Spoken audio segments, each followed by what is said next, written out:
Miss?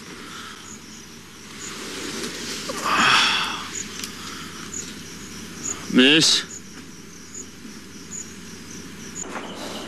Eh, anong klase naman kayo mga kaibigan? Bakit niyo iniwanan? Nandito na ako nung buti na nakauwi pa ako, sobrang kalasingan eh. Umalis to kasama ng babae. Baka na-take out na yun si Martin. Baka nakaano yun. Ikaw talaga. Nakaano yun? Kung ano mo sinasabi mo, hindi ganun si Martin. Ano yun, nakaano? Ay, Take out. Sakit ng ulo. Nakaano yun si Martin. Oh, eto naman pala eh. Buti nakauwi ka. Lo. May nangyari ba sa'yo? You're alive! Oy, Martin, ano nangyari sa chicks mo? Wala. Wala. Magdamag mong kasama, wala nangyari. Wala nga. Ginaya mo naman ako sa'yo. Hindi ako ganun. Oh, ano yan? Sama na ako, ayan. Wala. Doon sa babae. Ha? Sabi na nga ba, wild yung babaeng yun? Ash, ano ka ba? Ang importante, ligtas ka. Nakwento na sa akin ang lahat. Alam ko naman na pinagtanggol mo lamang yung babaeng yun eh. Pero kung makakaiwas ka sa guloy, umiwas ka. Sige, maganda na kayo. At maraming trabaho sa rancho. Bago sumikat ang araw, lumakad na kayo. Pero bago yan, ayusin muna natin yung benda mo. Sige lang. Halika. Halika na. Uy, Martin naman. Kung ako naka-take out doon, malamang nadali ko na kaagad yun. Lasing eh. Mas ang ganda-ganda pa. hayop ka talaga, Boji. Gaya si Martin sa'yo. Hindi, alam mo, ang tunay na lalaki, parang manok yan. Pag niyagay mo ng bigas, tutok at tutok ka yan. Di ba, Martin? Hindi. Sorry na, Hindi ko naman inaakala na mabibigla ka eh. Tsaka kaya lang naman ako napaaga dito, gusto kitang sorpresahin. Sa tingin ko, umuwi ka na lang eh. Mainit ulo ko eh. Ibig mo sabihin, pag may magandang babae inaalay na sa sarili niya sa'yo, tatanggi ka? Oh. Pwede, umuwi ka na lang. Naiinis kasi ako eh. Sorry na nga. Okay? O, tingnan mo na. Tingnan mo na.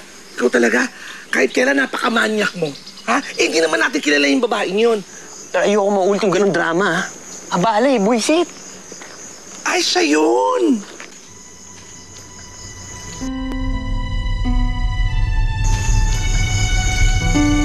Anong sabi mo? Ay, wala po, senyorito. Wala po. Kilala mo si Graciela? Nakita ko lang po siya kagabi. Ang ganda-ganda nga po niya eh. Girlfriend niyo po? Oo, girlfriend ko. Bakit? Wala po, senyorito. Ikaw, bakit ang tahimik mo? Louie na. Naiingit ka ba? Ako may girlfriend at ikaw wala? Kayo bumalik na nga lang sa trabaho niyo. Oo, opo, senyorito. Basta dito, papakilala ka.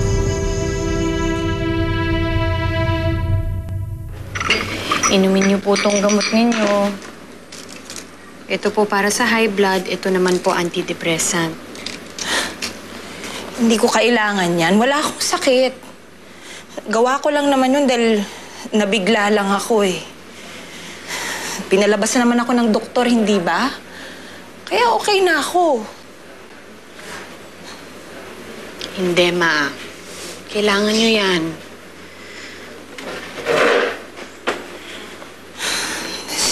Sige na nga.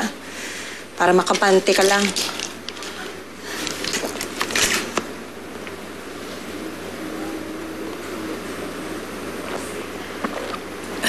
Aalis po muna ako, ha? May review class po ako.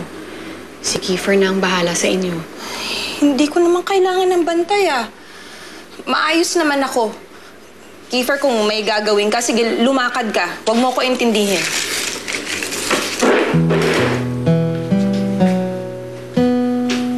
Ano yun? May galit ba yun sa akin? Hayaan niyo na po siya. Tatampo lang yun. Basta inumin niyo po yung gamot ninyo, ha? Kung may kailangan po kayo, i-text niyo lang po ako. Shota pala ni Sir Louie, ano? Alam mo, buti na lang di nagsalita yung babae. Kung nagkataon, ako mabibingo ka talaga, Martin. Wala naman akong ginagawa masama eh. Kahit na. Pag nalaman nun na magdamag kayo magkasama ng girlfriend niya, sigurado magagalit yun. Mainit ang dugo nun sa'yo. Ang wild pala nung shota ni Sir Louie, no? Taga Manila kasi yun eh. Sarap siguro. Ikaw talaga. Napakamanyak mo, kaya ka napapahamak.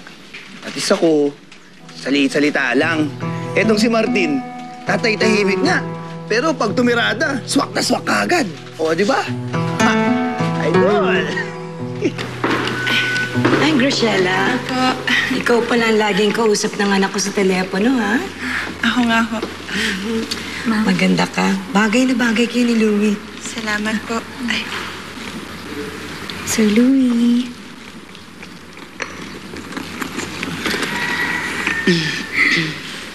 Louie, okay lang sa akin na magka-girlfriend ka.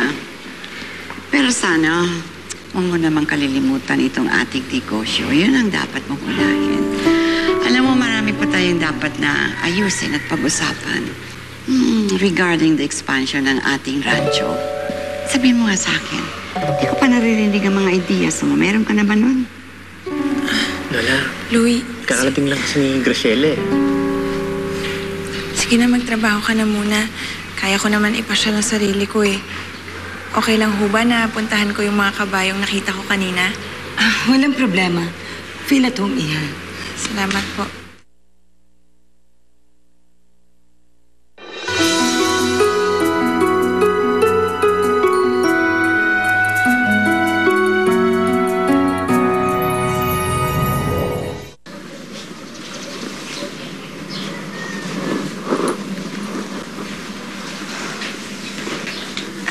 Ako nga pala si Graciela.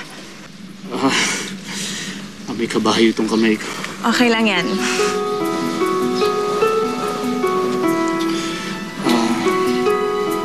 Ako si... Martin, nabanggit mo sa akin kagabi.